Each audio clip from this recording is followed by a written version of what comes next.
En la primera etapa hemos tenido un aguacero increíble y bueno, por suerte pues no ha habido prácticamente abandonos, los pilotos han llegado pues sintiendo haber hecho la épica de terminar una etapa de las de verdad del Rally Costa Brava. La verdad es que bueno, pasar por los tramos míticos del Rally Costa Brava, pues muy contento por poder colaborar en este rally, sobre todo por dar las gracias a la organización por la invitación, a Audi y a Red Bull por darme la autorización para poder correr y bueno, y la verdad que muy contento, disfrutando y ayer fue un día duro porque bueno, las condiciones estaban un poco difíciles, llovía muchísimo, había niebla, pero bueno, disfrutamos y entonces hoy seguiremos un poco más. Bueno, pues ayer la verdad es que fue una etapa muy divertida, muy complicada, con agua, con niebla y tramos difíciles, sucios, pero nos lo pasamos muy bien, conseguimos una tercera posición que no esperábamos. Bueno, yo creo que la de ayer fue rally verdadero, yo ya me quejé al organizador que faltaban rayos, porque de todo, del otro hubo todo, y estuvo muy bien, era como eran antes los rallies, solo que había que haber acabado a las 9 de la mañana, era lo mismo, pero bueno, estuvo un auténtico rally Costa Brava. El tiempo muy feo, mucho llueve. Es difícil, no es difícil para el coche porque tiene poco potencia. La visibilidad pequeña. Está mejor. El año que viene es posible que venga con un coche más fuerte. Posible la R5 Alpina es posible. Ma ayer tuvo una etapa importante, aprendí mucho otra vez porque con tanta lluvia y tanta agua, el auto entró agua por todos los lados, el vidrio ¿cómo se dice cuando no se ve? Empañó. Sumado a la niebla, problema al alternador, habíamos tenido varios problemas, pero con mucho corazón llegamos. Ahora tenemos un minuto, pero creo que si no tengo otro problema, hay ancora que jugarse la gara. Assolutamente, anche in onore del Marco Simoncelli, che era un muchacho que viveva 5 kilómetros da donde vivo yo, entonces todo el corazón, no vamos a poner. Pues mira, que estar aquí es un éxito, porque ayer tuvimos muchas dificultades entre la niebla, las piedras y la lluvia, fue una etapa muy difícil. Empezamos un poco despistados por culpa de la niebla, por no conocer muy bien los tramos, pero después ya pudimos acelerar un poquito el ritmo y bueno, contentos de la prestación, a ver si hoy podemos conservar nuestra posición dentro del Campeonato de Europa.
Amb l'Anxa 037 Rally, del Rally Costa Brava, de la prova de velocitat del Dia Històric Rally.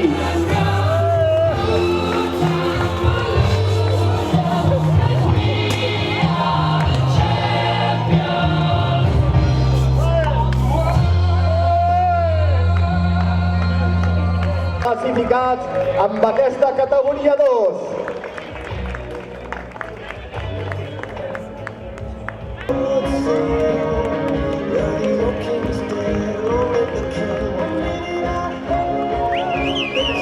També per aquest pòdium de los históricos de velocidad, un pòdium realment històric perquè han fet també brillants campanyes al Rally